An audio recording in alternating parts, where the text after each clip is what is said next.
Hola, profe, buenas Bueno, tardes. ¿cómo Buenas están? tardes. ¿Todo en orden? Sí, Bueno, ¿cómo les fue ayer con la clase con la doctora Fasciano? bien, una genia, a mí me encantó. Lástima que dijo que no iba a dar más clases. No, Yo me había lamentablemente me... puesto contenta. Digo, ay, qué bueno, alguien que me explica, le digo, tranqui. Y los No. tributos, me dice, no, no. O sea, esta es mi última clase. Debut y despedida es solamente para que la Sí, des... para que Solamente la para que la conozca. extrañen, Sí, exactamente. Para que vean es de lo muy que se buena. pierden.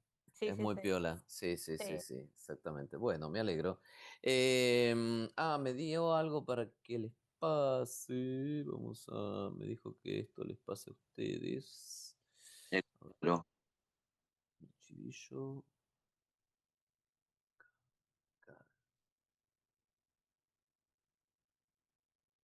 Un cuadro que dijo que ayer les había mencionado, ahí se los estoy pasando, así lo pueden descargar, ¿ok? Está como archivo complementario. Bien. Eh, bien. Bueno. em, ¿Qué tenemos acá?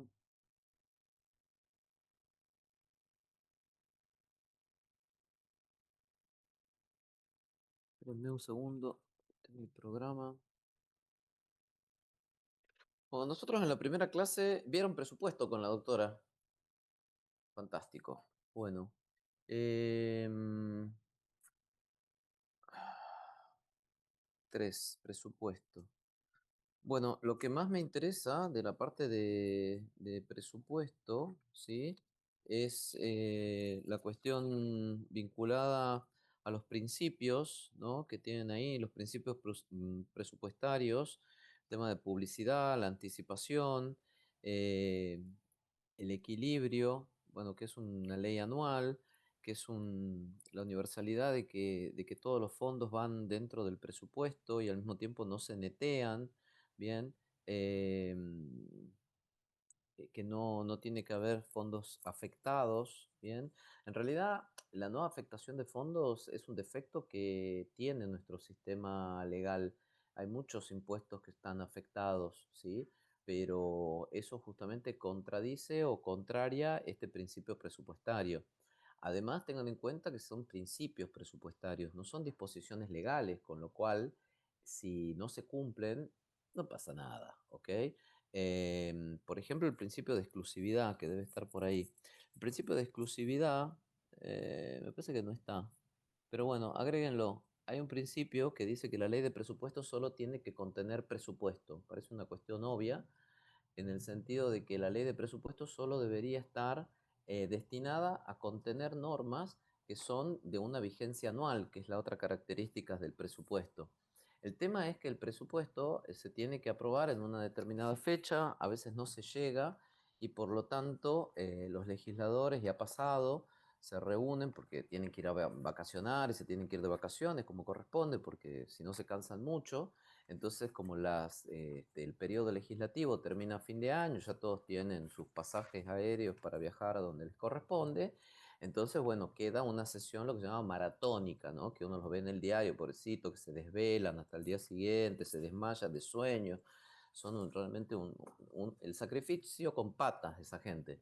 Entonces, ¿qué pasa? No hay tiempo de hacer distintas leyes, porque para sacar distintas leyes tiene que estar distintos órdenes del día o a veces dentro del mismo día tiene que haber eh, distintos temas a aprobar y se corre el riesgo de que el avión se vaya y el tipo se te levante y, no te y se vaya sin sesionar.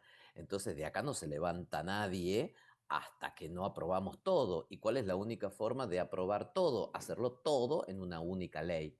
Entonces, ¿qué pasa? Todos los temas del día se aprueban en una única ley de 120 artículos donde se mete el presupuesto, la modificación de ganancia, la modificación de IVA, la colocación de ñoquis, la sacada de personal, la ampliación de un organismo, la creación de un organismo, la suba de un impuesto y cualquier otra cosa más. Entonces, ¿qué es lo que queda? Queda una ley, lo que se llama ómnibus, porque para nombre nosotros tenemos nombre para todo, ¿bien? Entonces se llama ley ómnibus, que significa que suba el que quiera, entra cualquier tipo de norma. Entonces, ¿qué es lo que pasa? Eso genera un defecto de técnica legislativa, porque después de un año parte de esa ley de 100 artículos, 20 van a quedar derogados. Mientras, ¿por qué? Porque ya es la ley de presupuesto de ese año. Entonces, parte de esa ley va a quedar derogada una vez pasado el año y el resto de la normativa va a quedar vigente porque son normas permanentes. O sea, el principio de exclusividad lo que dice es que el presupuesto debería tener su ley puntual para que toda la ley, finalizado el periodo anual, caiga una vez cumplido el periodo de ejecución. ¿Bien? Y no que quede parcialmente sin efecto una ley. Aparte por una cuestión de decencia y técnica legislativa, o sea, sacate distintas leyes y son distintos temas. ¿Por qué no ocurre? Y por eso les doy el ejemplo. No es que, ay, no se dieron cuenta y cometieron el error de técnica legislativa. No, es la única forma de que se apruebe todo un paquete de leyes en lo que es la negociación política y el calor de diciembre. ¿Está? Entonces, básicamente eso es lo que suele ocurrir y por eso no se respeta el principio de exclusividad. Pero como les digo, si no se respeta el principio de exclusividad, no pasa nada, es igual, ¿bien? Igual con el resto de los otros principios, son meramente orientativos, usted haga lo que quiera, ¿bien? Bueno, después tenemos, lo que sí es importante también es que repasen la 24156, que es una ley importante, es la ley de administración financiera y sistemas de control. eh, Tiene distintos títulos, tiene distintos segmentos, tiene la parte de crédito público, tiene la parte de tesoro, tiene la parte de contabilidad, tiene la parte de control, ¿sí? A mí lo que me interesa es que en este punto repasen la parte de presupuesto, ¿bien? Sepan que hay distintas etapas en el presupuesto, sepan hasta cuándo puede entrar la ley de presupuesto, ¿sí? Eh, por qué cámara, cuánto dura, y después los plazos para la cuenta de inversión, ¿sí? Hasta cuándo se puede presentar la cuenta de inversión para efectuar esos controles, ¿bien? Eso llegaron a verlo más o menos, lo repasamos rápidamente. El proyecto de presupuesto tiene que enviarse antes del 15 de septiembre del año anterior, ¿sí? Al que va a estar destinado. Lo envía el Poder Ejecutivo a través de la Cámara de Diputados, tiene que hacer el ingreso, o sea, el Poder Ejecutivo. A ver, vamos a hacerlo esquemáticamente y rápido, ¿sí? El presupuesto tiene 4 etapas, como para que se guíen un poquito. El presupuesto tiene 4 etapas. La primera etapa, que es la etapa de formulación, tiene 2 subetapas, ¿sí? La etapa de... Lo vamos a poner acá, a ver. Si me están mirando con cara de perrito bajo el agua, entonces lo vamos a pasar en el escritorio.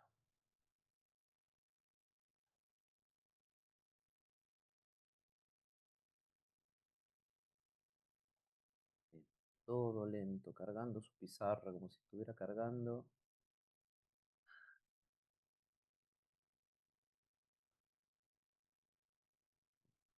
Prueba clásica.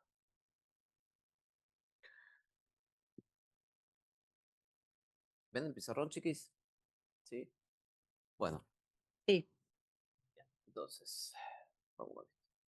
Las etapas presupuestarias son las siguientes. La primera es la etapa de formulación del presupuesto. La etapa de formulación del presupuesto tiene 2 subetapas. La primera etapa es la de preparación.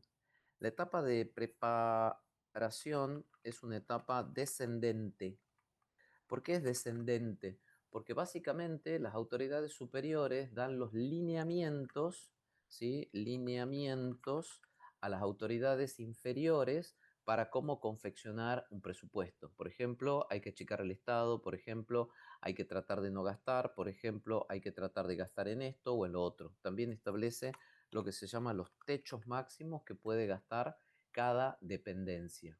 También lo que le indica son las normas de cómo llenar formularios, bien, a esas dependencias.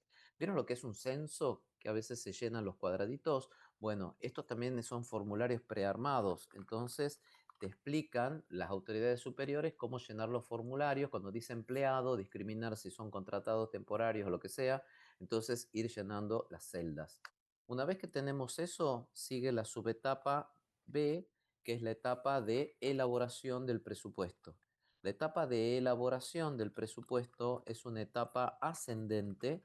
¿Por qué? Porque las entidades inferiores van a ir, desde las entidades más pequeñas, van a ir elevando ese formulario a las unidades superiores y esas unidades superiores van a unificando esos formularios y van a ir controlando, van a ir chequeando que hayan cumplido con los parámetros, sobre todo con los techos, que no se zarpen con el tema de los montos que les establecieron como máximos, ¿sí? Y esto va entonces hasta las cabezas máximas, que serían los ministerios, ¿sí? O las secretarías, ¿sí? O secretarías, porque recuerden que el Poder Ejecutivo tiene algunas secretarías que no están sometidas dentro de algunos ministerios, como Secretaría General de Presidencia, ¿bien? Entonces, esas son las autoridades máximas dentro de los brazos que tiene el Ejecutivo. Y finalmente, cuando quien unifica todo es la Oficina Nacional de Presupuesto. La Oficina Nacional de Presupuesto es el ente que va a recibir la totalidad de los formularios y que se va a encargar de hacer el proyecto de, en definitiva, ley, ¿no? Porque es el proyecto de presupuesto que se va a convertir en la futura ley. De esa manera, como les decía, la Oficina Nacional de Presupuesto tiene que enviarle al Poder Ejecutivo el presupuesto para que el Poder Ejecutivo, a su vez, lo envíe al Poder Legislativo, Cámara de Diputados, antes del 15 de septiembre del año anterior a aquel a cual va a regir. Hasta ahí estamos todos bien, ¿sí? Después tenemos la segunda etapa. La segunda etapa es sencilla, es la aprobación del presupuesto. Básicamente, para hacérselo corto, esto es igual que la aprobación de cualquier ley. Recuerden nada más que tenemos como Cámara de Origen lo que es diputados por el artículo 52 de la Constitución, que establece que la Cámara de Diputados debe ser Cámara de Origen para todas aquellas leyes que tengan que ver con tributos y con militares, como dice la Constitución, bueno, con convocatorias militares, no me acuerdo la palabra específica. Reclutamiento de tropas, dice. Bien. La tercera etapa, una vez que ya tenemos la ley aprobada, lo que va a hacer la tercera etapa es lo que se denomina ejecución del presupuesto, que es durante el año, ¿no? Durante el año que eh, se desarrolla esa vigencia normativa. La ejecución del presupuesto está a cargo de la jefatura de gabinete. Bien, y la jefatura de gabinete lo que va a hacer es ir autorizando la ejecución del presupuesto a través de lo que se llama la autorización de las partidas presupuestarias, o sea, se ejecutan las partidas. ¿Qué significa esto? Que va a habilitarse el gasto. ¿Mm? Habilitarse el gasto. Recuerden que, ¿sí? Esto no lo dijimos porque por ahí pienso que ya lo vieron. Básicamente, esto lo ponemos al principio, un presupuesto, el presupuesto es una ley en donde se autorizan gastos y se estiman recursos. Esas dos palabritas se las estudian de memoria. Los gastos se autorizan y los recursos se estiman. ¿Por qué? Porque los recursos no se sabe cuánto se va a percibir. Por ejemplo, lo tributario. La gente puede pagar, puede no pagar, puede haber más mora. En cambio, los gastos ya están predeterminados, mejor dicho, se predeterminan en el propio presupuesto y por lo tanto, que es un poco lo que hablábamos en la primera reunión, si están predeterminados, son necesidades públicas y ya están autorizadas. Entonces, volvemos al punto 3. El jefe de gabinete autoriza los gastos. ¿Y quién se encarga de los recursos, por ejemplo?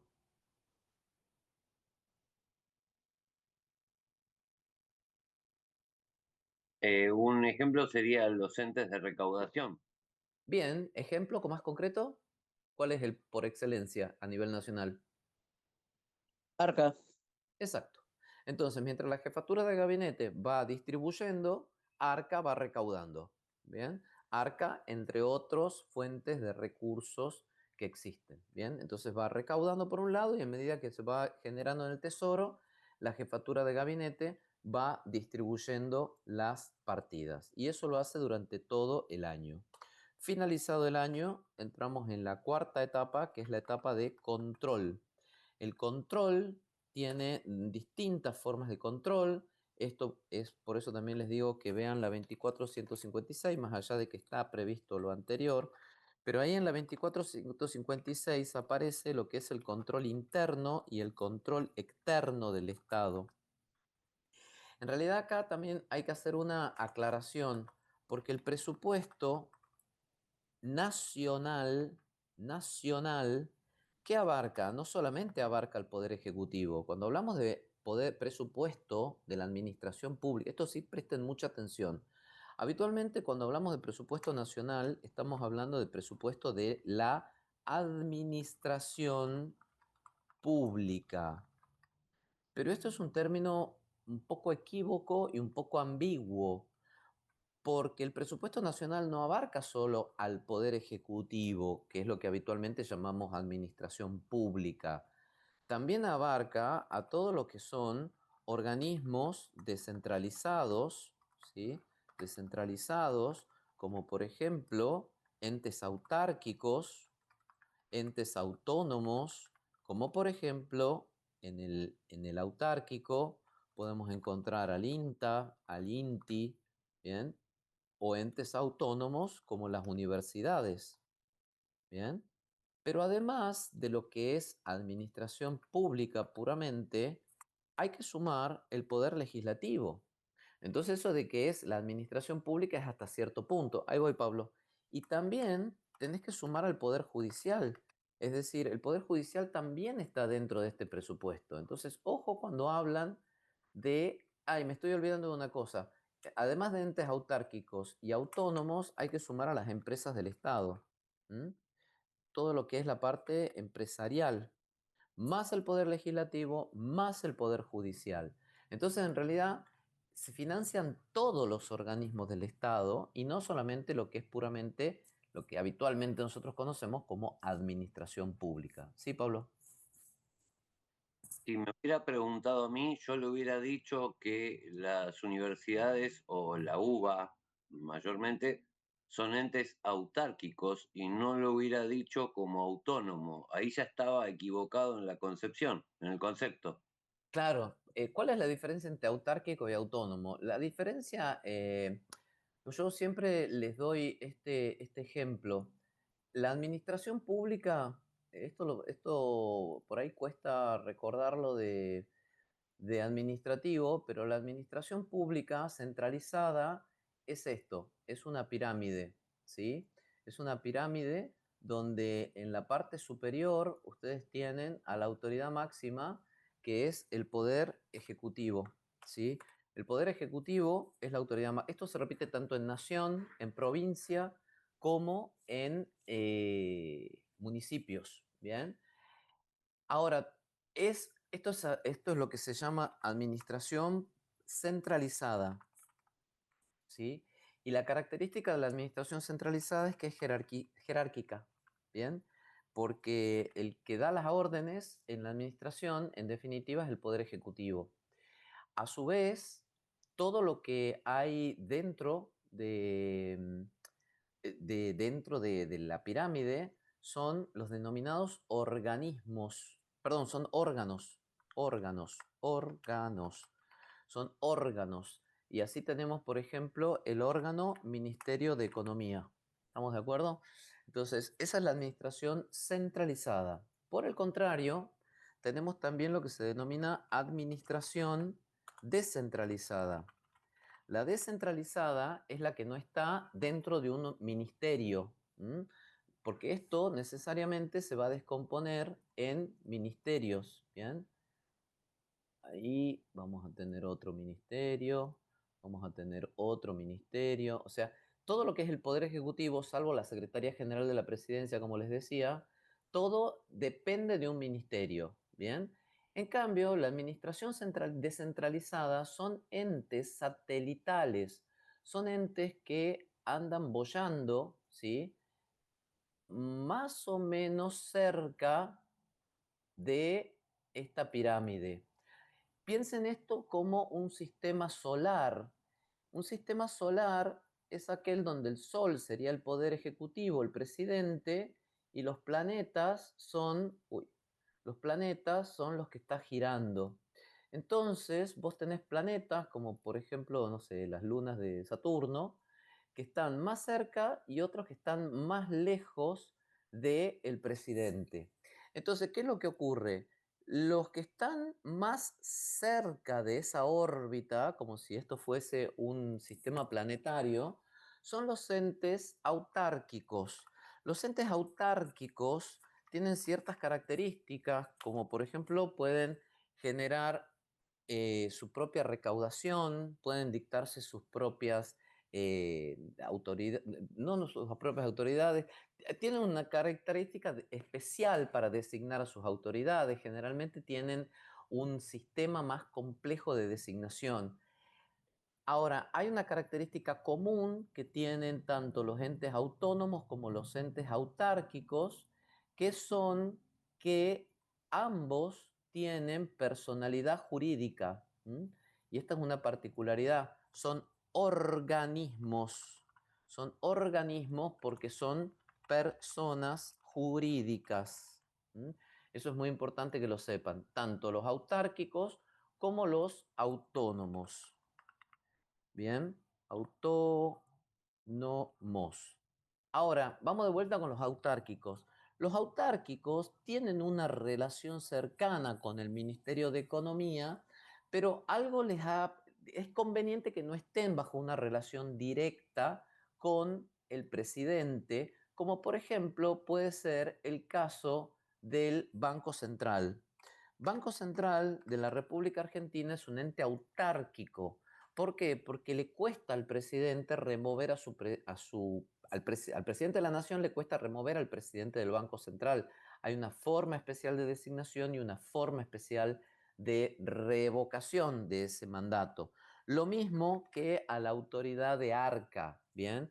Arca no está dentro del Ministerio de Economía. Arca es un ente autárquico porque tiene una misión y una visión propia y se ha considerado que antes estaba dentro del Ministerio de Economía, cuando era la vieja DGI, ahora Arca contiene a la DGI, pero es una persona y está por fuera, porque se ha considerado en las décadas del 90 conveniente separarla del Ministerio de Economía.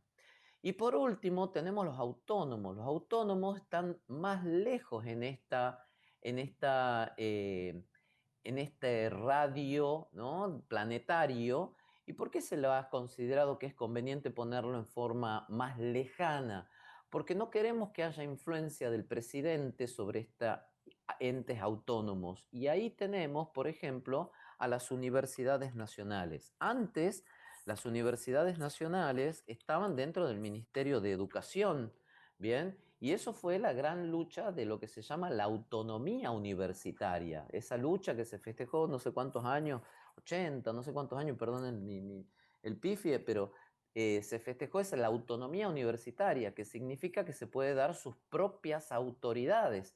La UBA modifica sus propios programas de estudio y se da sus propios títulos y todo lo demás. Por supuesto, después en conjunción con el Ministerio de Economía para la reválida del título, para el reconocimiento oficial del título. Pero el Ministerio de Educación no le dice cómo tienen que ser los planes de estudio. Eligen sus propias autoridades, dictan sus propias normas. ¿Y esto por qué? Porque no se ha querido que un cambio de presidente influya en el lineamiento de las universidades. Bien, espero que más o menos con este esquema les haya resultado útil para tener bien claro qué es administración pública centralizada, qué es descentralización por autarquía y qué es descentralización por autonomía. Bien, porque sobre todo para entender dónde está Arca y cuál es la relación en cuanto a persona jurídica. ¿Bien? ¿Más o menos, Pablo, quedó claro? Sí, gracias, profe. Clarísimo el cuadro. Genial, buenísimo. Entonces, volviendo al tema del presupuesto nacional, ojo cuando digan que el presupuesto nacional abarca la administración pública, porque si bien es verdad, es una verdad media, porque la administración pública es lo que acabamos de dibujar, ¿no? Tanto la pirámide como los demás entes. Pero el tema que el presupuesto, además de abarcar a las empresas del Estado, el autónomo, bla, bla, bla, abarca al legislativo y al judicial, ¿bien? Fíjense, en este caso, todo lo que está mencionado en el artículo 8 de la 2456. Bien, el artículo 8 de la 2456, ahí explica cuáles son los entes que quedan alcanzados dentro de este esquema de presupuesto. Todo esto me sirve para que ustedes puedan entender el tema del control. ¿Por qué? Porque hay algo, una terminología que es un poco equívoca y solamente se puede entender utilizando la visión eh, restringida del concepto de administración pública, ¿no? Pensando que, a ver, vamos de vuelta, porque ahora ya saben que el presupuesto abarca todos los órganos y organismos del Estado Nacional, incluyendo el Poder Legislativo y el Poder Judicial. Sin embargo, yendo a una visión recortada, se los voy a tener que dibujar, es decir, si nosotros recortáramos esto y pusiéramos solamente como administración pública lo que es poder ejecutivo y sus derivados y sus vinculados, ¿no? Poder ejecutivo, ¿no? ¿Qué quiere decir? Que si yo coloco un ente de control acá dentro de este cuadrado, va a ser un control interno y ahí es donde aparece la SIGEN, la Sindicatura General de la Nación. Entonces, como la Sindicatura General de la Nación está dentro del Poder Ejecutivo de la Nación, se le llama control interno, mientras que la Auditoría General de la Nación, la AGN, como está fuera del Poder Ejecutivo de la Nación, ¿por qué? Porque está dentro del Poder Legislativo de la Nación, se le llama control externo. Bueno, estos dos entes, tanto la SIGEN como la AGN, son los que controlan cómo se ejecutó el presupuesto y puntualmente hay un documento que es la, que es la cuenta de inversión que lo tiene que emitir un órgano que es la Contaduría General de la Nación y que la tiene que emitir y entregar al Congreso antes, antes, ay, antes del 30 de junio del año siguiente a que se ejecutó eh, el presupuesto. ¿Por qué? Porque además del control interno de la SIGEN, además del control externo de la AGN, hay un control efectuado por el Poder Legislativo que se llama Comisión Mixta Revisora de Cuentas. Bien, entonces, la Comisión Mixta Revisora de Cuentas es un ente que depende obviamente de ambas cámaras del Congreso, que lo que va a analizar es la cuenta de inversión, documento generado por la Contaduría General de la Nación y entregado antes del 30 del 6. Entonces vamos de vuelta. El control de la ley 2456 de tres tipos. Un control interno, porque lo hace el propio Ejecutivo a través de la Sindicatura General. Un control externo, porque lo hace la Auditoría General de la Nación, que está dentro del Poder Legislativo, por eso se llama externo, externo al Ejecutivo. Y un tercer control que la realiza la Comisión Mixta Revisora de Cuentas, que está dentro del Poder Legislativo, ente al cual la Contaduría General de la Nación debe entregarle y remitirle un informe que se llama cuenta de inversión antes del 30 de junio del año siguiente del presupuesto del cual estemos hablando. ¿Estamos de acuerdo con esto? Bien. ¿Sí? Esperen que busco una cosa. ¿Dudas? ¿Están en shock? Yo me No, perdí no. un poco acá en esta última etapa cuando la Contaduría General, o sea, elabora la cuenta de inversión y esta comisión mixta, o sea, ejerce este tercer control que vimos Sí.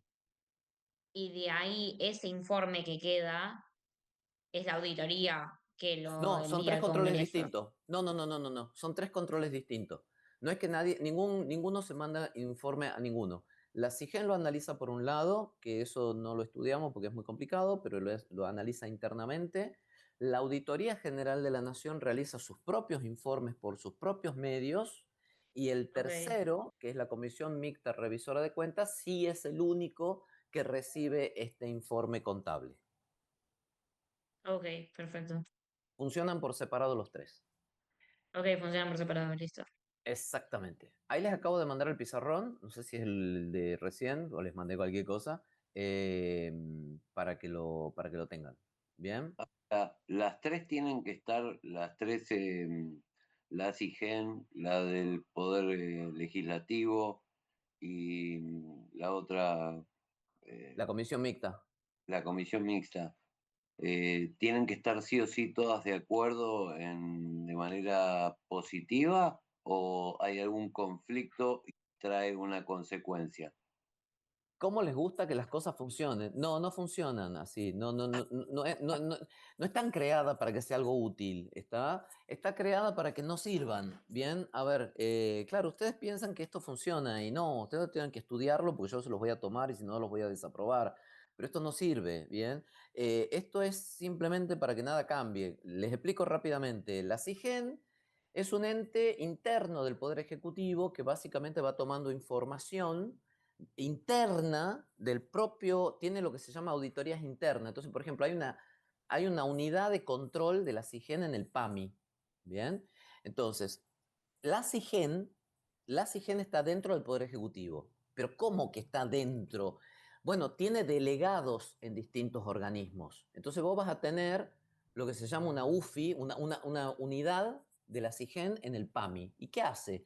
Y va viendo cómo se gastan las cosas, el tema de los medicamentos, las internaciones, el valor de las camas, el valor de las prótesis, cómo va funcionando el PAMI, si roban, si no roban, si esto, si no esto. Entonces, toda esa información la va juntando para la CIGEN. Bien, habrá otra unidad de la CIGEN en acción social que explica cómo va gastando acción social. Y lo mismo puede haber en cada ministerio, Secretaría de Deporte, Ministerio de Cultura, hay dependencias de la CIGEN que le van pasando información al síndico general de la nación y el síndico general de la nación le reporta al presidente, ¿está? Y le dice, che, mira, está pasando esto, formulemos una denuncia, puede haber un caso de corrupción, etcétera. Pero es un control interno, ¿está? Eso es para un manejo y un control interno del personal, de la dependencia. Che, mira, hay una dependencia que no está funcionando adecuadamente, hay una dependencia que no está prestando servicio, convendría cerrarla, se podría trasladar esa dependencia a otro lugar, ¿está? Es muy operativo y lo que la CIGEN hace es tratar de detectar delitos, tratar de detectar gasto ineficiente, te va haciendo un termómetro de cómo funciona el Estado, ¿se entiende?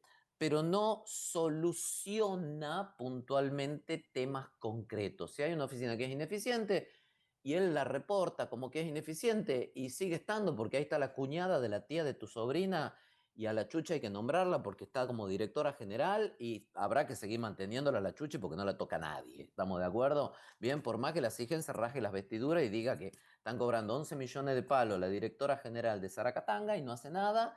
Bueno, internamente la información la tienen. ¿Está? Eso es la exigen. ¿Bien? ¿Qué hace la Auditoría General de la Nación? Informes. Y los sube a la hermosa página web que tiene. Así es como, por ejemplo, la Auditoría General de la Nación evaluó el estado de las vías férreas en Argentina un par de meses antes de la tragedia de Once. ¿Bien? Entonces, cuando ocurrió la tragedia de Once, ay, lo bueno era que teníamos el informe de la AGN para darnos cuenta lo mal que estaba el sistema ferroviario. ¡Qué bueno! ¿Estamos de acuerdo? Bien, eso es lo que hace la AGN. Analiza y sube sus informes para decir lo mal que están las rutas, la cantidad de pozos que hay, el mal estado de los edificios, cómo se puede llegar a gastar mal, pero es un control informativo. Eventualmente, si algún fiscal lo quiere tomar, hará una denuncia penal sobre eso. ¿Bien? ¿Y qué es lo que pasa con la Comisión Mixta Revisora de Cuentas? La Comisión Mixta Revisora de Cuentas recibe el informe y si le parece bien, le da el ok y fue una gestión maravillosa. Y si le parece mal, le pareció mal. Y a otra cosa. ¿Estamos de acuerdo? Bien. O sea, de última dirán, sí, porque este gobierno es un desastre. Listo. Pasamos a la gestión del año que viene. ¿Estamos de acuerdo?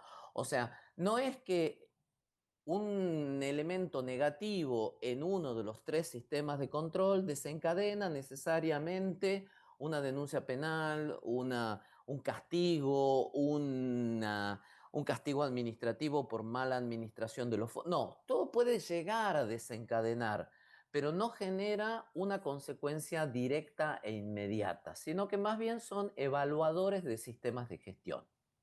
¿Se entiende? Entramos en ese laxo y amigable campo de lo que es la evaluación de la gestión. ¿Estamos de acuerdo? Porque nosotros estamos muy acostumbrados a lo que es el derecho. Se realiza un incumplimiento, castigo. Y no es así. ¿Está? Lo que es gestión es, uy, salió mal. Ah, qué lástima. Bueno, el año que viene a ver si lo sacamos mejor. ¿Estamos de acuerdo? Bien, un poco ese es el sentido de estas evaluaciones que hay. Bien, ¿dudas? Más o menos. ¿Está? Cristalino. ¿Cómo? Cristalino. Clarito está, de ahí que sirva es otra cosa. ¿Estamos de acuerdo? O sea, pero está clarísimo, ¿ok?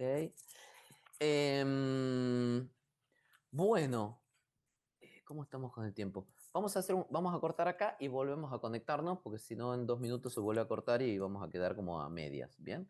Entonces cortamos y nos conectamos y empezamos con otro tema.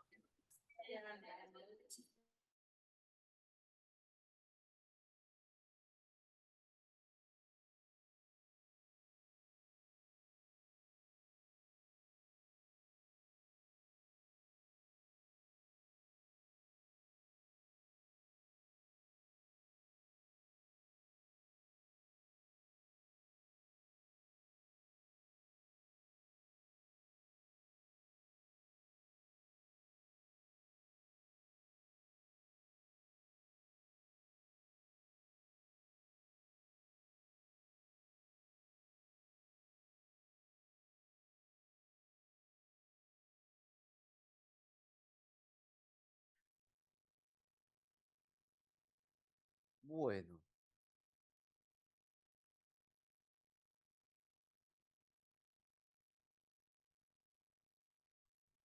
¿cómo estamos con 2 y 4?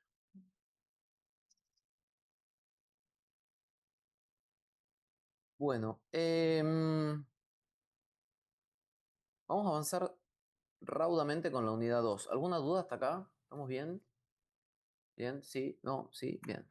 Los que no tienen la cámara prendida están vivos, tienen pulso, están ahí, soportando, aguantando, quieren preguntar algo, quieren aparecer, no quieren aparecer. En fin. Bueno, vamos con la parte de recursos, ¿sí? La primera clase nosotros analizamos lo que eran los gastos, digamos, analizamos lo que es el funcionamiento del Estado. El Estado tiene que prestar servicios. Prestar servicios, prestar servicios implica gastar. Y para gastar vos necesitas recursos. Y esos recursos son públicos. ¿Bien? Entonces, vamos a ver cómo podríamos clasificar estos recursos. ¿Sí? Estos recursos se dividen en dos grandes grupos. Un grupo es lo que se denomina recurso originario. Bien. El recurso originario, para que se entienda bien, Estamos hablando en realidad de un fruto de un árbol. ¿Vieron un manzano ¿vieron un naranjo alguna vez? ¿Sí? Bueno, cuando ustedes van a cosechar naranjas, la pregunta para la clasificación de los recursos es, ¿el naranjo, la planta de naranjo, está en tu casa?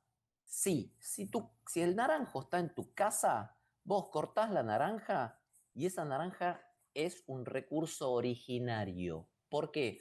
Porque es el fruto de algo, de un bien que vos ya tenés como propio. ¿Estamos de acuerdo?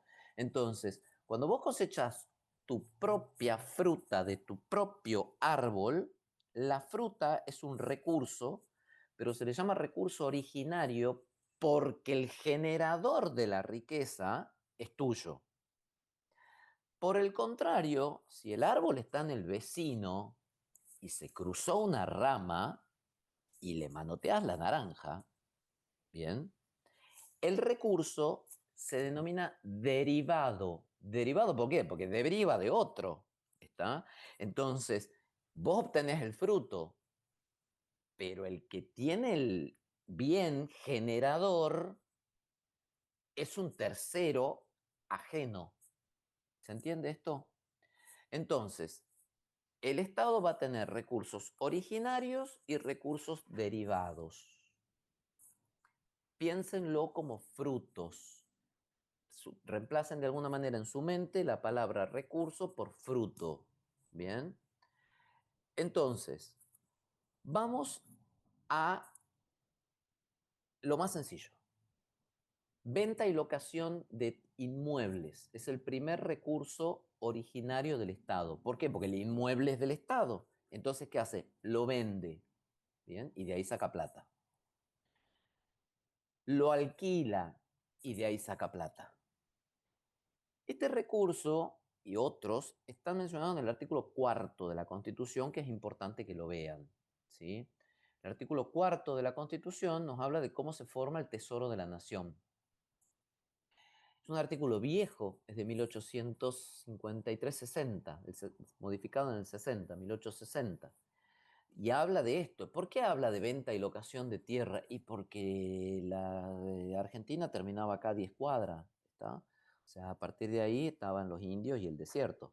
Entonces, todo lo que era a partir de ahí para abajo era territorio nacional que el Estado iba vendiendo. ¿Mm? Piensen que Tierra del Fuego, que es la última provincia,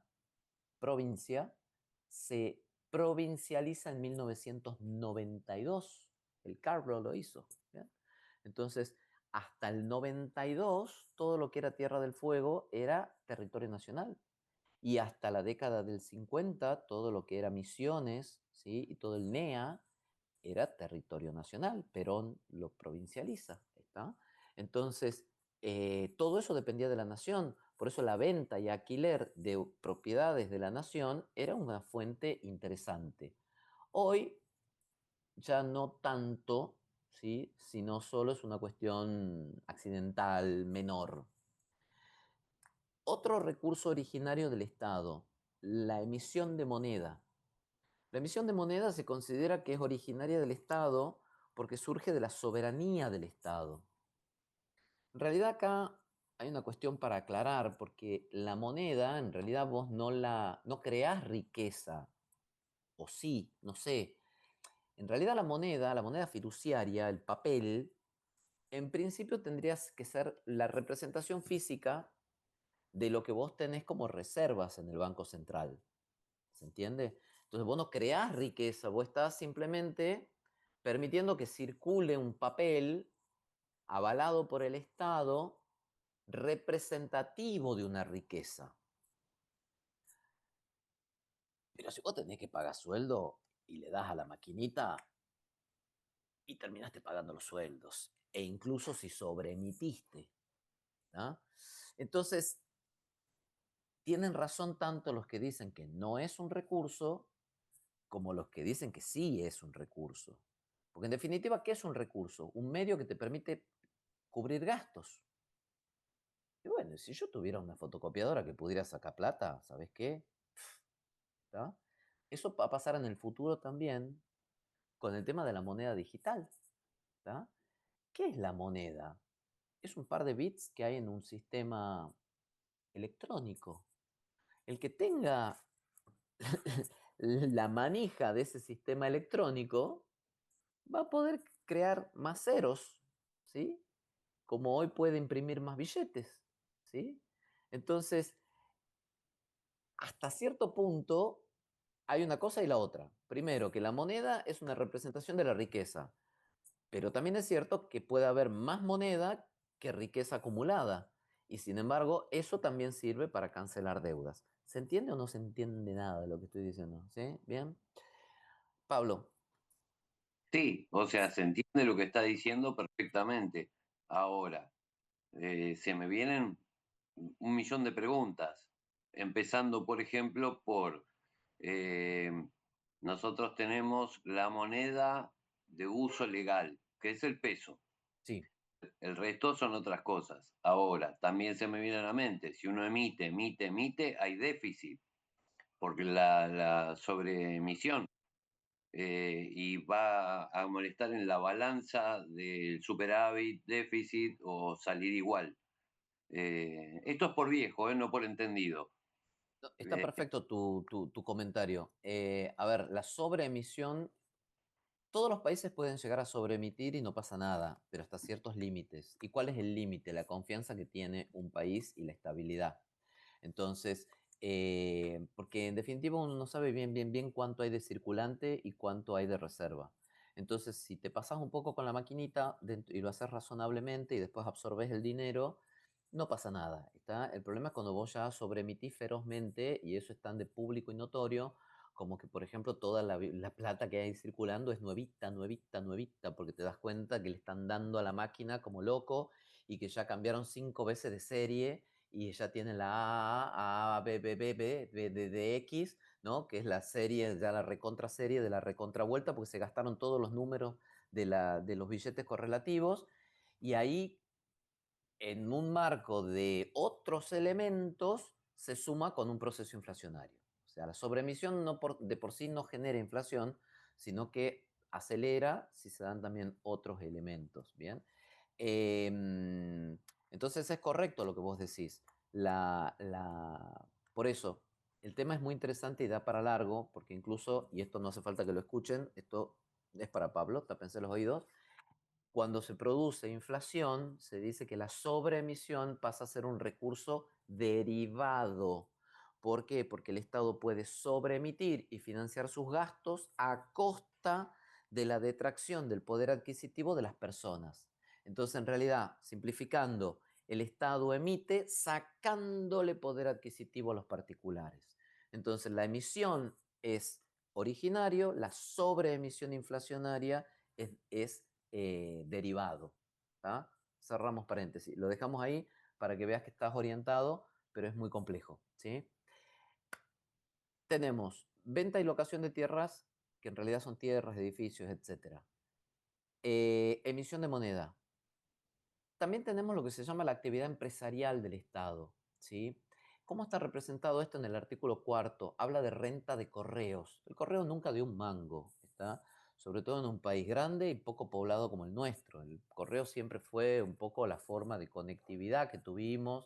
Después eso lo pasó a tener la línea férrea y después esa misión de conectividad la tuvo Aerolíneas Argentinas. Hoy no la cumple nadie, ¿está? Porque no hay ferrocarril.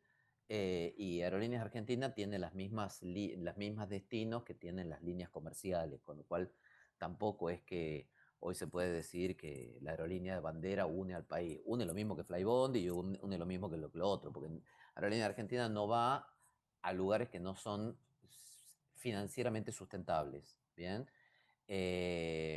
Los otros días salía que el que el jefe de gabinete se fue en colectivo, volvió en colectivo de La Pampa. Y sí, porque no hay avión a La Pampa. Nosotros nos tocó hace un par de años hacer un congreso en La Pampa y por un día tenías que desaparecer 4 de Capital Federal. Porque si tomabas el avión del mismo día del congreso, el avión llegaba a las 6 de la tarde, el congreso empezaba a las 2. O sea, no podías, tenías que ir el día anterior.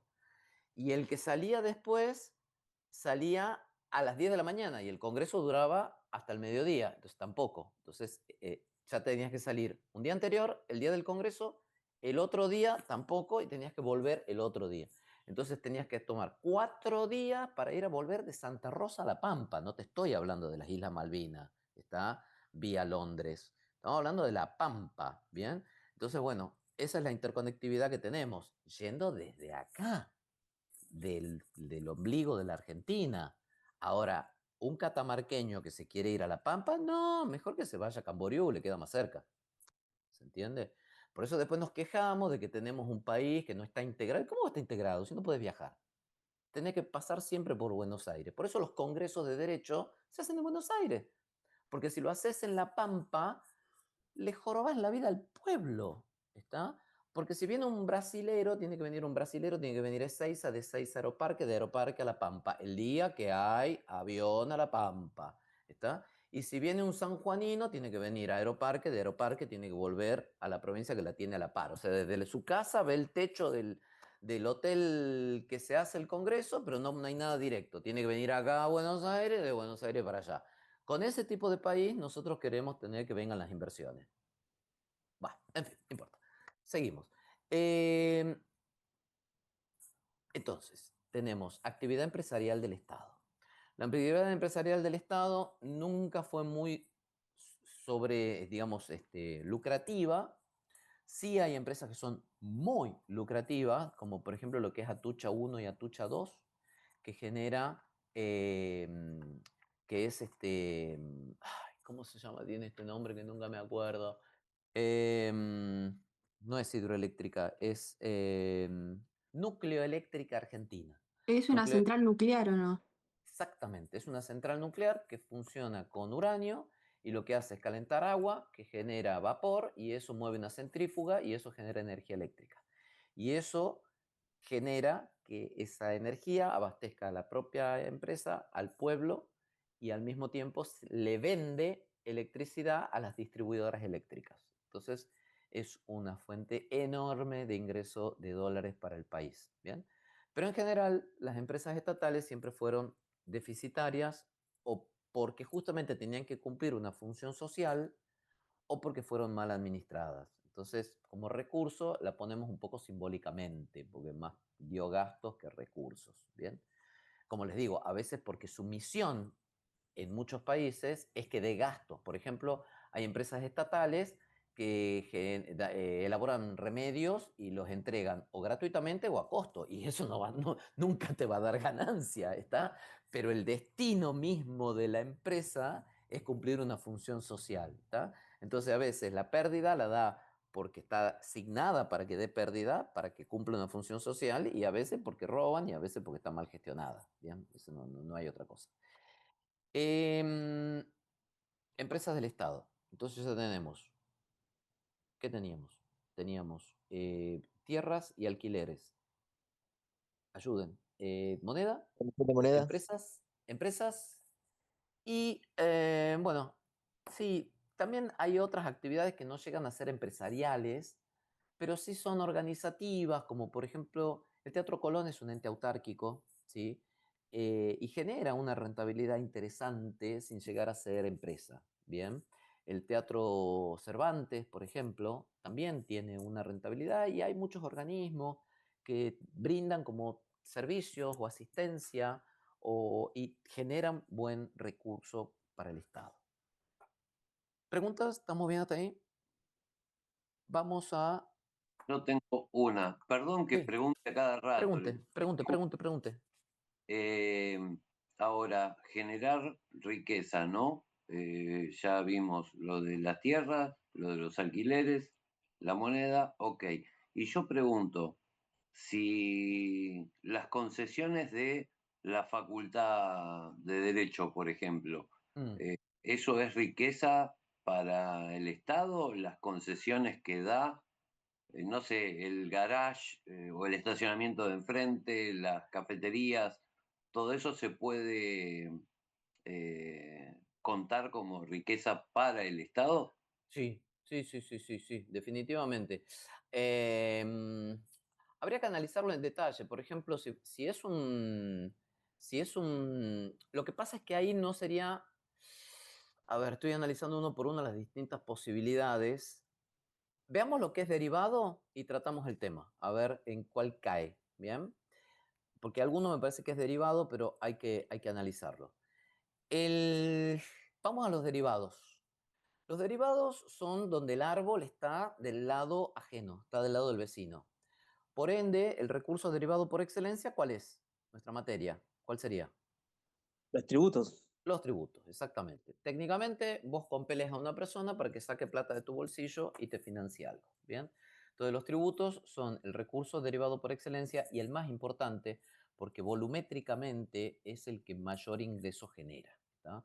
Entonces, también eso yo lo que quiero remarcar porque cuando se habla de dar mayores servicios sociales, implica mayor cobro de tributos, por las buenas, por las malas, aumentando la alícuota o manteniendo la alícuota, pero ampliando la cantidad de sujetos contribuyentes. Eso es lo ideal. Lo ideal en un país que cada vez más gente trabaje, más gente aporte impuesto a las ganancias, más allá de que estén de acuerdo o no con que el trabajo aporte o si no la actividad empresarial. Pero mientras más actividad empresarial hay, más recaudación hay.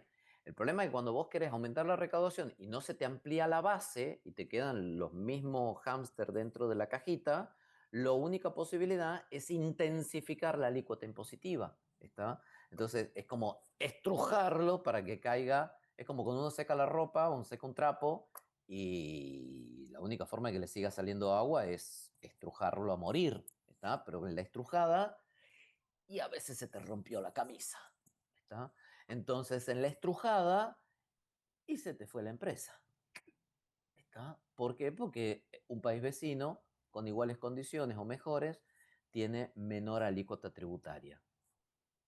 Eso es lo que se llama competencia fiscal mundial, ¿está? Entonces, hay que saber hasta dónde uno estruja. Generalmente, los gobiernos estrujan a los que no se pueden ir, a los trabajadores, porque uno no va a decir, ah, no, agarro las maletas y me voy de este país porque estoy pagando mucho impuesto. No, no tiene familia, tiene estructura, no te podés ir, estás atrapado. Pero un inversor, un capitalista, dice, ah, ¿sabes qué? Levanto todo, chao. O sea, hago una proyección de acá a 5 años, cuánto voy a pagar acá, allá, me conviene, no me conviene. Levantamos el circo y nos vamos con el león a otro lado, ¿se entiende? Entonces, eso es lo que los países saben, de que tienen que cobrar impuestos, pero llega un momento en donde tienen que beneficiarse todos. Tiene que quedar contenta la empresa, tiene que quedar contento el Estado, tienen que quedar contento todos, porque si no, la empresa se va. Desde que el mundo está globalizado, y el capital está globalizado, no te podés hacer el loco con las empresas porque las empresas se van y se radican en la India, en Pakistán, en la China, etcétera, en cualquier otro lugar en donde puedan vender los productos por internet y esto está exacerbado a la enésima potencia ahora con el tema de las ventas online y digitales, ¿tá? Que vos podés tener tu lugar en cualquier lado y sobre todo ahora que es todo servicio digital, vos podés estar en Alaska con tu computadora y brindas un servicio. Yo podría estar subido, no sé, en la mitad de un Serengeti de África y darles la clase, ¿está? Entonces, con el sistema online, como proveedor, podés estar, por eso todos los que son las páginas web tienen el host en lugares de bajo nula tributación. Por eso, ojo donde meten la tarjeta de crédito, porque después cuando quieran hacer el reclamo, se dan cuenta que el proveedor de internet está en Hansing, en un lugar inhóspito del planeta, en donde tiene menores regulaciones sobre seguridad informática, etc. Volvemos a lo nuestro. Entonces, el recurso más importante es el tributario. Sobre eso trata nuestra materia. ¿Qué otros recursos derivados hay? El crédito público, sobre lo cual vamos a hablar enseguida. El crédito público básicamente es la deuda del Estado. La deuda del Estado, después vamos a ver si es voluntaria o no, pero es cuando el Estado te debe. Algunos dicen eso no es recurso, porque los recursos ingresan. ¿Qué clase de recurso es esta naranja que vos la cortás del árbol y después en un año tenés que volver a ponerla dentro del árbol? ¿Se entiende? Porque el crédito público es algo que vos recibís, pero que después tenés que devolver. Entonces, es una naranja, vos la llevás, haces jugo, pero en 3 días tenés que volver con otra naranja y volver a enroscarla en el árbol. ¿Está? Y otra teoría te dice, sí, pero mientras tanto yo pagué sueldo con esa naranja. ¿Se entiende? Entonces, Esteban, sí. No, pensé que justo tenía la manito. Acá, el recurso sería la capacidad de endeudamiento más que la... No, el recurso es la plata que te pone la gente. O sea, el recurso... a ver, en el caso de los tributos, la gente mete la mano en el bolsillo y paga el impuesto. En el caso del crédito público, la gente mete la mano en el bolsillo y compra un título estatal pensando que con ese título está haciendo negocio, porque el día de mañana va a ir a que vos a cambiar ese título y va a recuperar el dinero puesto más un interés. Entonces, eso es una modalidad de crédito público. Ahora en un rato lo vamos a ver, ¿sí? Ese es el voluntario. Entonces, la gente le pone plata al Estado, no porque sea buenita. La gente le pone plata al Estado porque dice, mira, cobré la indemnización, ¿tá?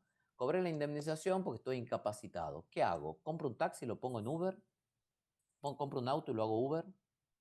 ¿Qué pasa si me chocan el seguro, el que maneja? No vamos a andar manejando. Vamos por un kiosco. ¿Sí?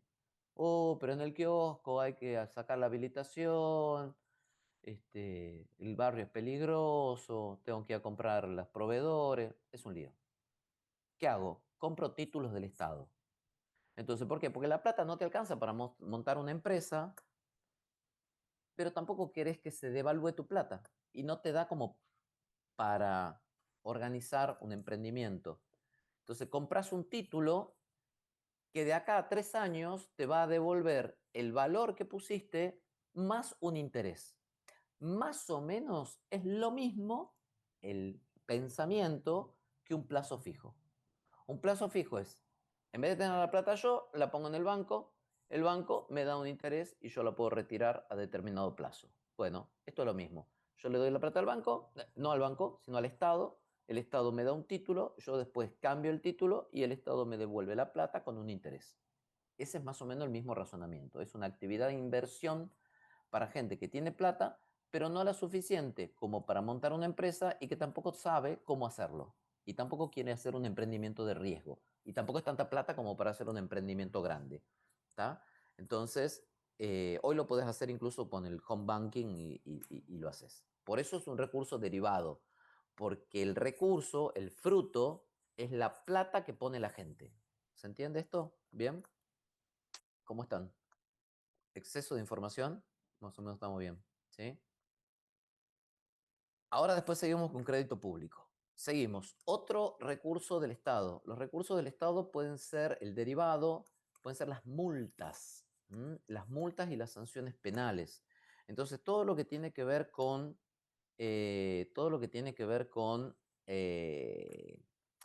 multas de estacionamiento, multas, multas ¿Por por... alcoholemia? Claro, exactamente. Multas por alcoholemia, multas por mal estacionamiento, multas por exceso de velocidad, multas administrativas, por ejemplo, de la Secretaría de Comercio, por haber vendido, no sé, entradas de más a un recital, por haber hecho publicidad engañosa, todo lo que sea ingreso de fondos al Estado en concepto punitivo, como así también todos los bienes que decomisa el Estado por el delito de contrabando, el delito de corrupción, todo eso va al erario público y termina siendo un recurso. Y por último tenemos lo que son las donaciones, ¿bien? Y también las herencias vacantes. Ustedes saben que la gente que se muere sin herederos va al Estado la sucesión y al que denuncia un porcentaje. Entonces, eso también es fuente de recursos para el Estado. Donación, o sea, transmisión inter vivos y transmisión mortis causa. ¿Bien? Volviendo a la pregunta de Pablo, yo cuando les hablé de- del Teatro Colón, a ver, no, les dije que había ciertas actividades que no llegaban a ser empresarias, que generaban recursos, pero también en la primera parte hablamos de venta y locación de tierras de utilidad nacional. Entonces, Pablo mencionó algunos ejemplos que no importa si son de la universidad, pueden ser perfectamente del Estado Nacional o de cualquier organismo. Entonces, entendiendo que, por ejemplo, la playa de estacionamiento que está a la par de la UBA es de la facultad, ¿Eso qué sería? ¿Originario o derivado? Bueno, básicamente sería originario, porque entraría en el primer concepto, venta y locación de tierras de propiedad nacional. En ese caso sería locación de tierras de un ente. Todo lo que es parquímetro en la vía pública, todo lo que es explotación de un predio para estacionamiento, para una fiesta, para festival, todo lo que es corte de calle para filmación, todo lo que es uso diferencial de la vereda para sillas y mesas de bares, eso es recurso originario, porque es la explotación de un bien. Me queda un poco más la duda con lo que sería el kiosquito, la cantina, bien, porque ahí en realidad la riqueza viene de un tercero, pero, con lo cual sería derivado, pero en el marco de que yo la dejo generar actividad lucrativa dentro de mi organización. ¿Se entiende? Es decir, yo estoy poniendo la estructura de la universidad, del Ministerio de Salud, de lo que sea, para que alguien ponga el kiosquito. Entonces, en realidad, si bien yo le estoy cobrando un canon, le estoy cobrando un canon por lo que él genera en ese kiosquito, pero en realidad yo estoy explotando el edificio. Entonces también sería originario desde ese punto de vista. Porque es una explotación que si bien hace un tercero, la hace en el marco de un inmueble que yo tengo. Y por lo tanto, lo que estoy explotando en realidad es el inmueble. Estoy explotando el hecho que es un sanatorio, que es un hospital, que es una universidad. Entonces eso es mío, propio, y por lo tanto sería originario. ¿Estamos de acuerdo con eso? Bien. Sí, sí. Bueno, ¿cómo estamos de tiempo? Bien, mazo. Vamos a... uf, uf, uf, uf, uf, uf. Perdón, profe, a mí me había quedado una duda de algo que en realidad Pregunte, creo que mencionó ayer la pregunte todo lo profesora, que que quiera. en este caso de los recursos derivados, Sí. entendiendo las herencias vacantes o las donaciones, son los únicos recursos de todos los que mencionamos que serían extrapatrimoniales, o sea, que no son patrimoniales. ¿Qué es para vos patrimonial o extrapatrimonial? O sea, por eso surge la duda, porque yo lo tenía notado de la clase de ayer, de que como que la herencia vacante por ser una, o sea, una donación o sea, que no se puede prever en el presupuesto. Ah, sí, sí, digamos, son, muy bien, son recursos que no son previsibles. Desde ese punto de vista está impecable. No son recursos que dependen de la gestión del Estado obtenerla y por lo tanto no Claro, pueden ser perdón, estimados. extrapresupuestarios serían, Extra porque no se presupuestarios. pueden prever. Exactamente, extra Ok. presupuestarios, sí, sí.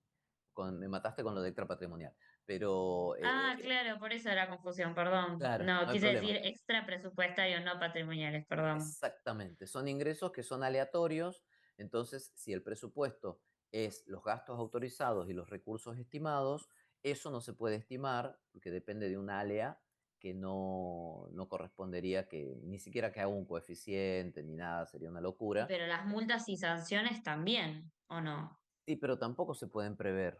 Tampoco se pueden Claro, prever por eso. y sería muy malo lo que ocurre, por ejemplo, en algunas vías de carreteras del país, en donde vos vas manejando y te dice máxima 130 y a la vuelta de un árbol te dice máxima 20. Entonces tenés dos opciones. O te reventás, volcás y morís, o pasás con exceso de velocidad y te viene la multa. ¿Está? ¿Y eso por qué es así? Porque los autoridades locales entendieron perfectamente que las multas son recursos, ¿sí?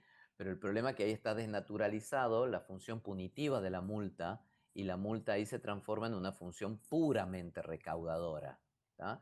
Entonces es una trampa de cazabobos donde te cambian la velocidad y te ponen el sensor automáticamente para que, salvo que seas colapinto, puedas llegar al sensor con la velocidad correcta. Pero eso, a pesar de ser un ejemplo nefasto, es un lindo ejemplo para que entiendan que la multa también impacta en el presupuesto y por lo tanto mal usada es muy interesante porque ayuda para pagar sueldos municipales. ¿Se entiende? Bien. Bien. Hasta ahí estamos, ¿sí?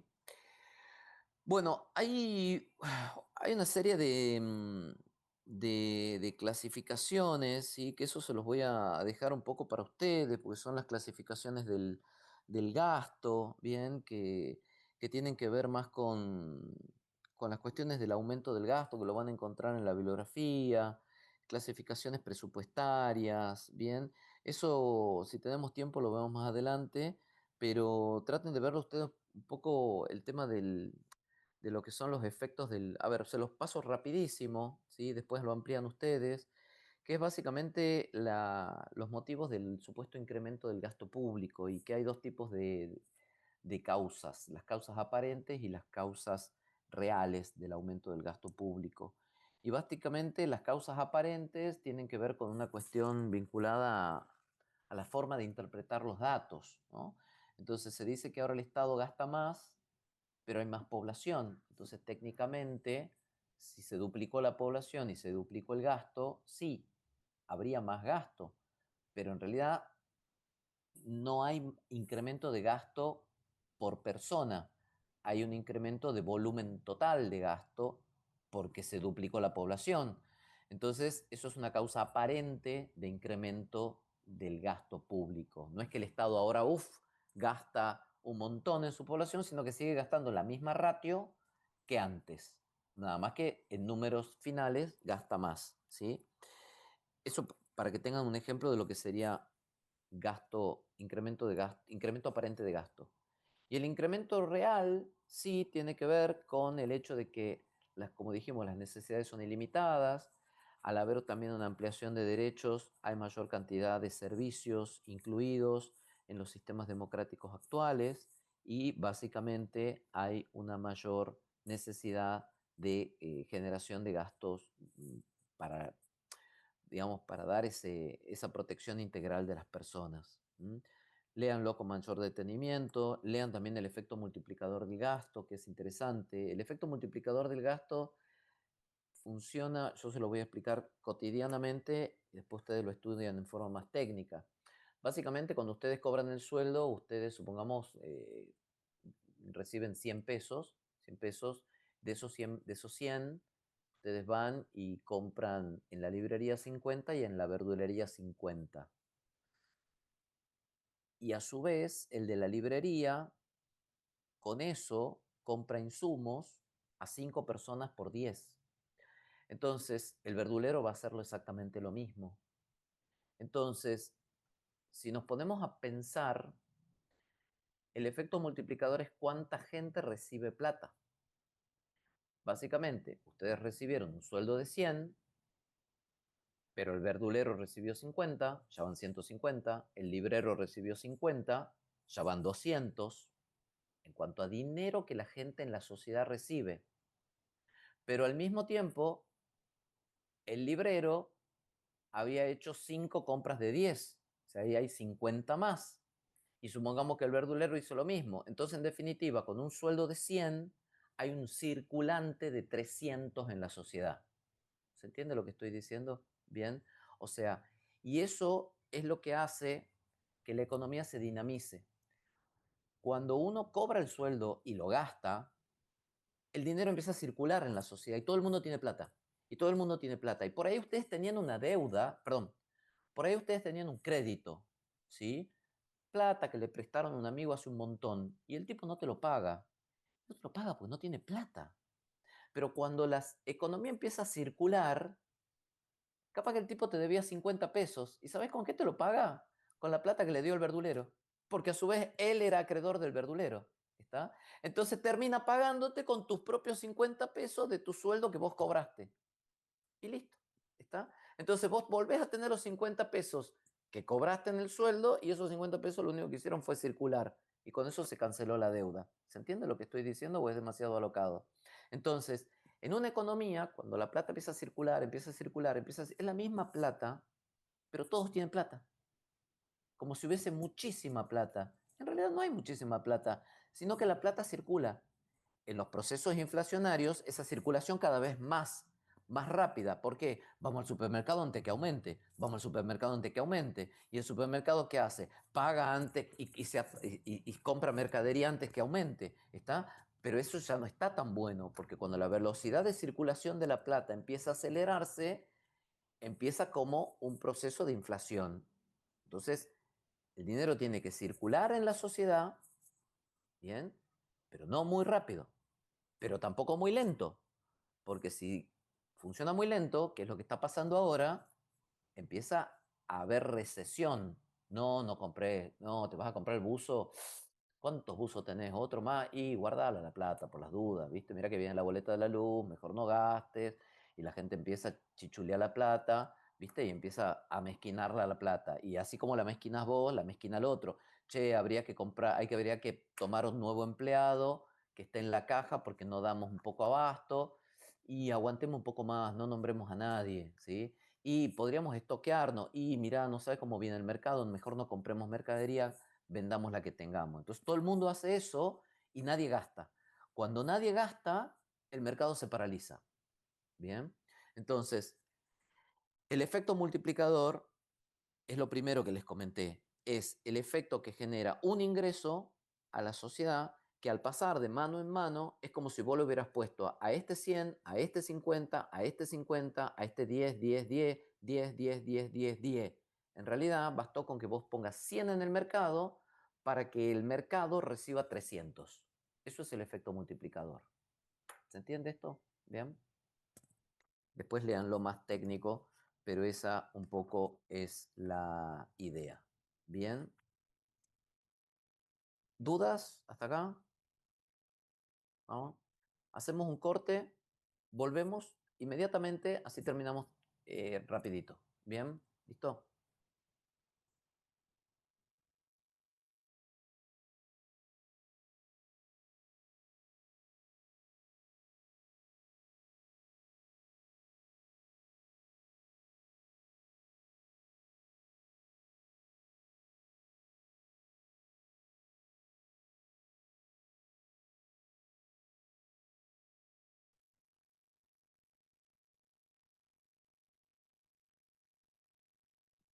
Bueno.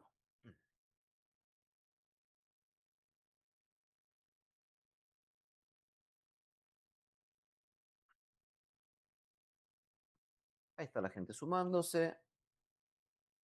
Vamos a pasar entonces a la unidad 4. Esto es al cachetazo la clase, como verán, ¿no? O sea, esto es... Y esta es la parte fácil. Así que esto es como la parte aburrida, light, que deberían estar reclinados todos en este momento, comiendo pochoclos mientras me escuchan y decir, uy, qué aburrido el profesor, esto me lo sé, ¿bien? O sea, ese es el estado de lo que, de lo que es esta materia, ¿no? O sea, podrían estar, no sé, preparando una ensalada para la noche mientras me escuchan, en un estado de tranquilidad total en comparación de lo que viene. Entonces, pero bueno, todo se puede. Si ustedes me van acompañando con la lectura, vamos a ir juntos, ¿sí? Los llevaba al desierto a los chicos. Bueno, a Luján los llevaba. Vamos todos juntos a Luján. Bueno, vamos con la unidad 4, que es crédito público. El crédito, hay un punto que no lo vemos ahora, que lo vamos a ver después, que es el de recursos derivados vinculados a impuestos, tasas y contribuciones. Eso lo voy a retomar cuando veamos nuestra clase del lunes, ¿ok? Recursos también sería unidad 4. En realidad la unidad 4 es crédito público, pero está conectada con un tipo perfecto. especial de recursos, ¿bien? Bueno, el crédito público tiene distintas acepciones el término, porque tener crédito es tener credibilidad, viene del latín credere, ¿bien? Entonces, una persona que tiene crédito es una persona confiable. Cuando uno dice, no, yo tengo crédito abierto en este lugar, es cuando te permiten hacer las cosas con confianza. Entonces, el crédito vendría a ser una especie de aptitud de un Estado para contraer un préstamo. Es la aptitud para,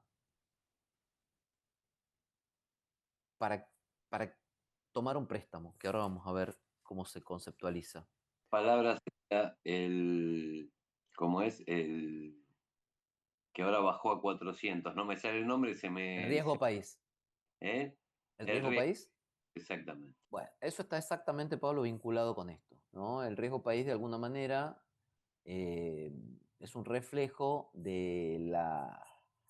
es algo más que la posibilidad de cancelación de deudas, es una cuestión más de estabilidad económico-financiera social, ¿bien?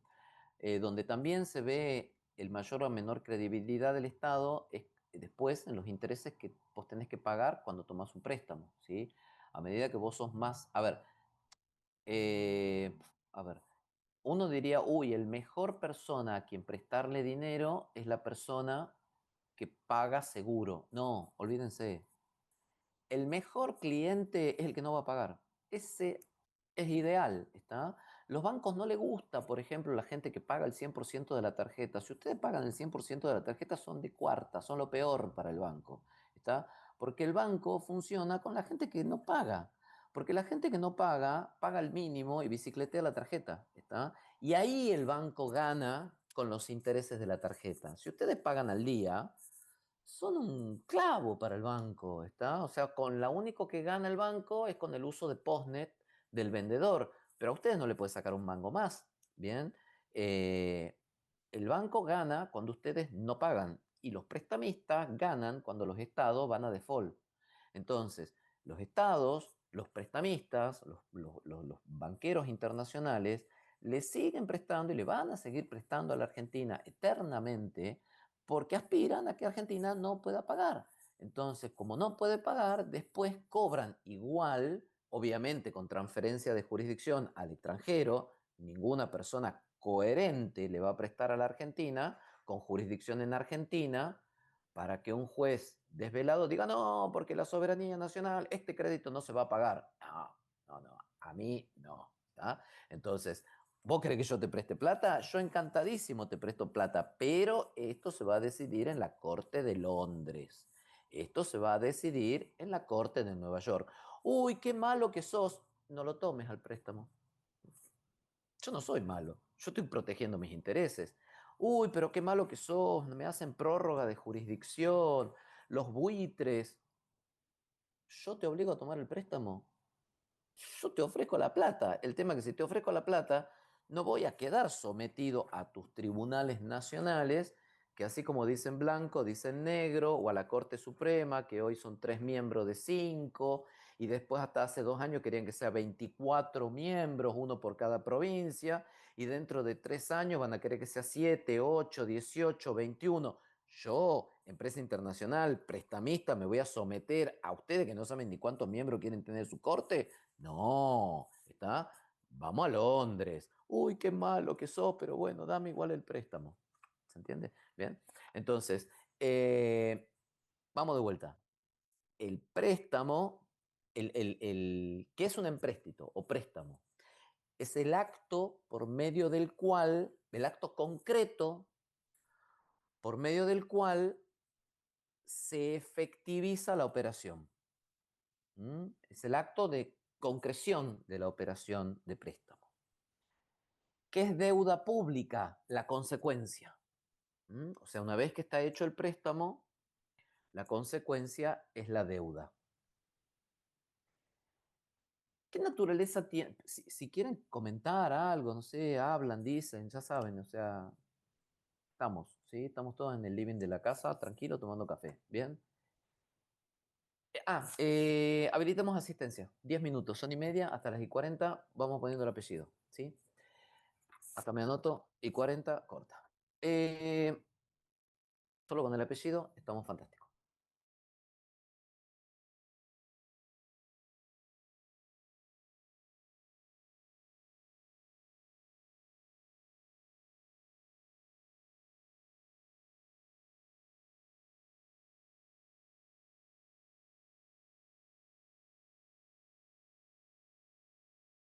¿Se cortó? Ah, pensé que era solo yo, pero no se Ah, yo escucha. también lo puse ahí en el chat. Quedó Parece que sí. congelado. Se quedó en stand-by el profe.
¿será una opción salir y volver a entrar? No sé qué opinan.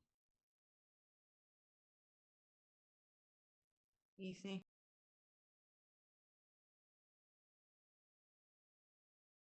Y hagámoslo por las dudas.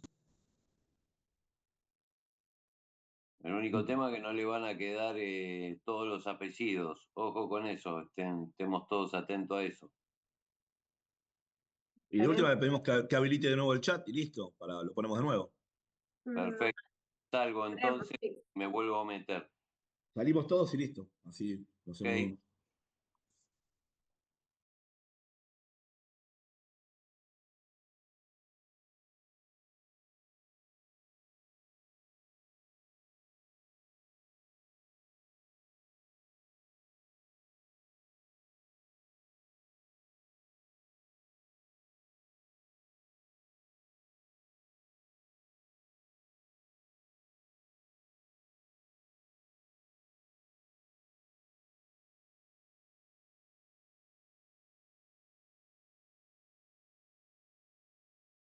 No me odien. Ahí volví. Ahí estoy.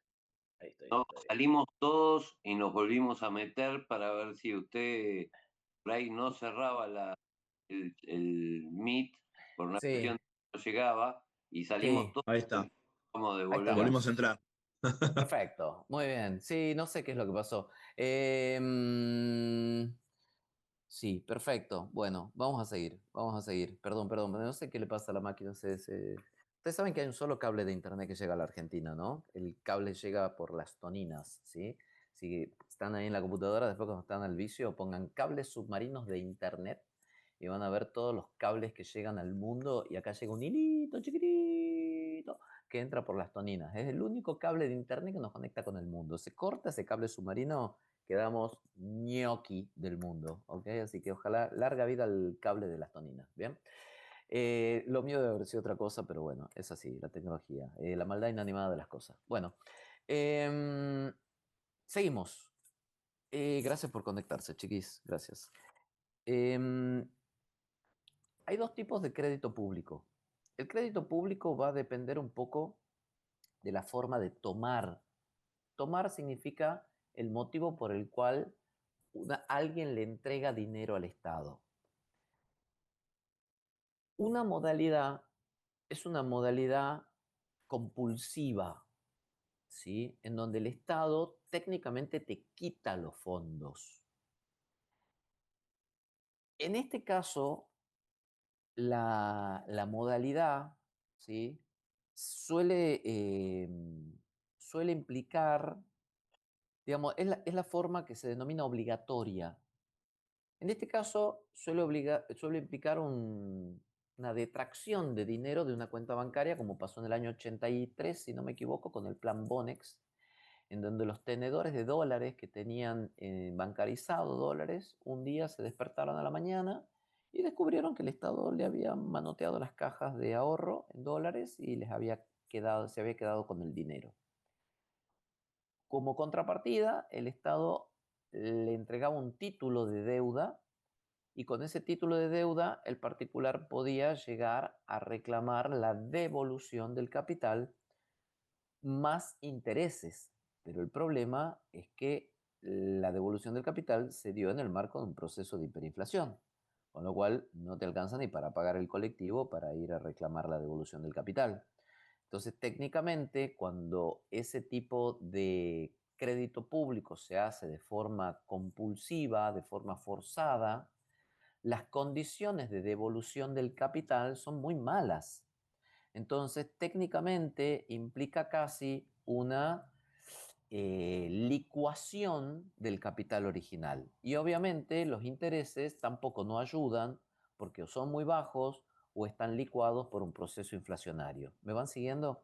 Entonces, ese tipo de crédito público, la doctrina suele considerar que surge de un acto de soberanía del Estado.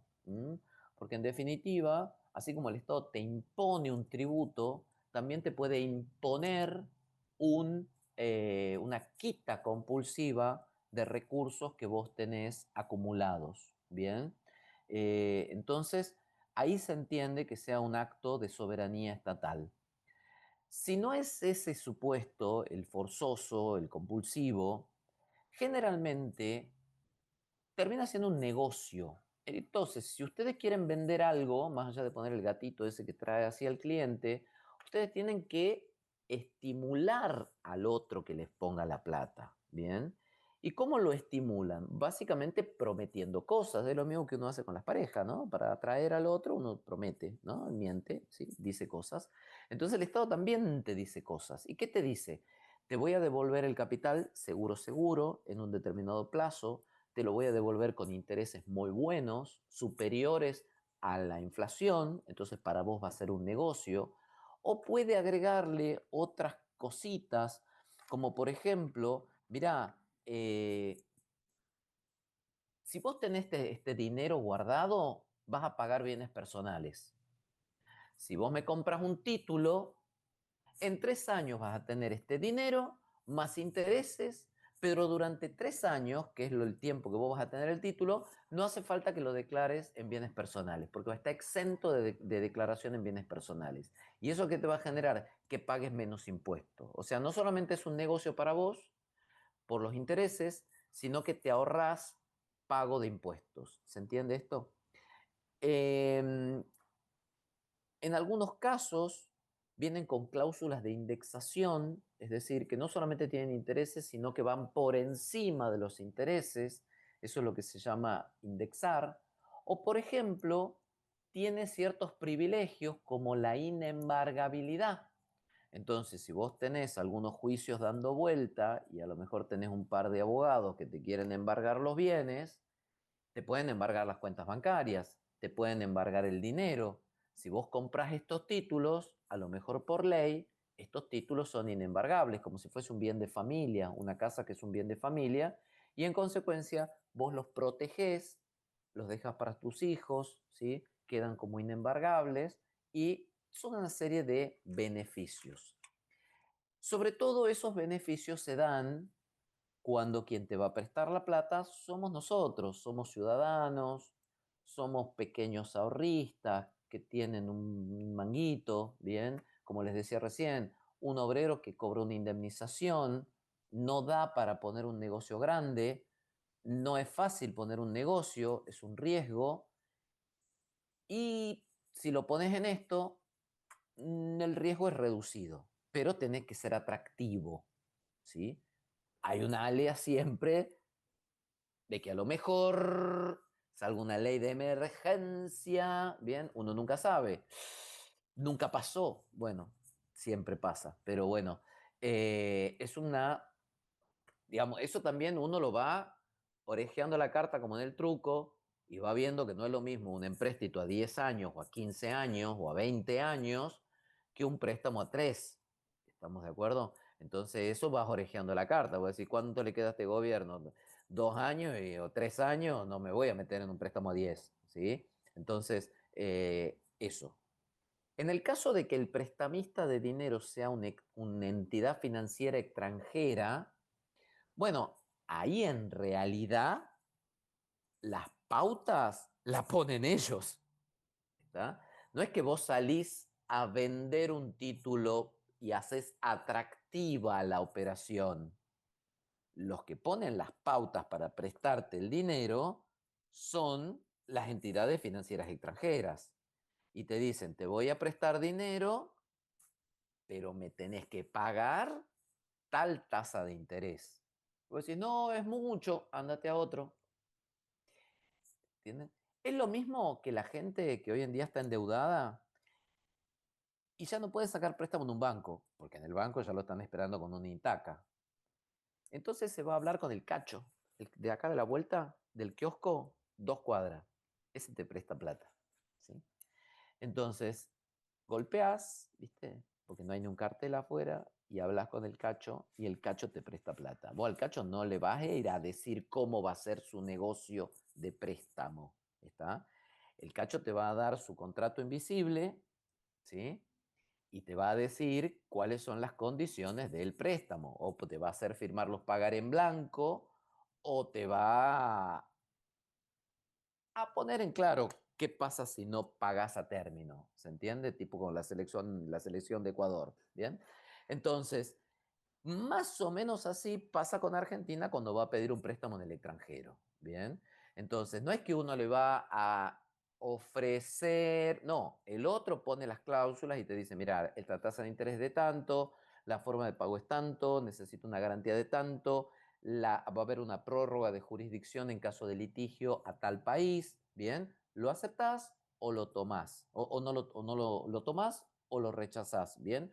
O a cambio de esto, yo necesito que me hagas un proyecto de ley para que las empresas de mi país puedan tener ciertos beneficios fiscales en tu país. Eso ya es más intrincado, más complicado, pero también existe, ¿bien? Porque a cambio de financiarte un préstamo, dicen que ocurre, ¿no? A cambio de que un ente financiero te refinancie un préstamo, vos tenés que tomar ciertas medidas económicas en tu país en beneficio de ciertos intereses económicos. Dicen que a veces pasa eso, ¿bien? Entonces, el empréstito es una figura muy amplia, ¿sí? Los autores, a mi parecer, cometen el error de establecerle una naturaleza jurídica y meter a todo en la misma bolsa, cuando en realidad son relaciones absolutamente distintas. No vas a comparar el caso de cuando el Estado se queda forzadamente con tus ahorros y te da un título, a cuando el Estado va a pedir un financiamiento extranjero. ¿Estamos de acuerdo? Entonces, obviamente es una naturaleza absolutamente distinta. En algunos casos, como les dije, podrá ser más de ejercicio de soberanía, que eso se los acabo de comentar. En los otros casos es más una relación contractual. Ahora, ¿quién es el fuerte de la relación contractual? Va a variar, ¿estamos de acuerdo? Pero se parece más a una relación contractual. Entonces tendríamos esa doble naturaleza del empréstito, ¿bien? Nuestra ley, para hacérselos cortos, hay muchas clasificaciones de empréstito. La 24156, que es la ley que les mencioné recién, diferencia entre préstamo, deuda interna, préstamo interno o externo, en el artículo 58 de la ley, y dice que es interno, es deuda interna. Se los leo textual para que ya lo copien. Cuando el acreedor es persona física o jurídica, privada o pública, residente o domiciliado, ¿estamos bien ahí? Persona física o jurídica, privada o pública, residente o domiciliado y con pago exigible en nuestro país. De lo contrario, es deuda externa. ¿De acuerdo? Entonces repasamos. Es deuda interna si el acreedor es persona física o jurídica, pública o privada, residente o domiciliado y con pago exigible en nuestro país. De lo contrario, es deuda externa. ¿Bien? Y para cerrar los clasificadores, y así ya los dejo un ratito antes, hay tres tipos de... O sea, vamos de vuelta. Clasificadores del préstamo. Uno, interna y externa. Esa es la primera clasificación. Segundo, voluntaria y obligatoria. Ahí tendríamos la otra, ¿sí? Que la desarrollamos pero no la puntualizamos. Y la tercera sería por el plazo de corto, medio y largo. Corto, medio y largo. Un empréstito corto es dentro del año o hasta el año o año y medio. Eso es un empréstito corto, una deuda corta, de corto plazo. Si es dentro del año, o sea, esto es una subaclaración, si es dentro del año, el título que se emite, porque lo van a escuchar, se llama letra de tesorería. Letra de tesorería o, para los amigos, letes. ¿Bien? Letes, que son las letras de tesorería. ¿Por qué se llaman así?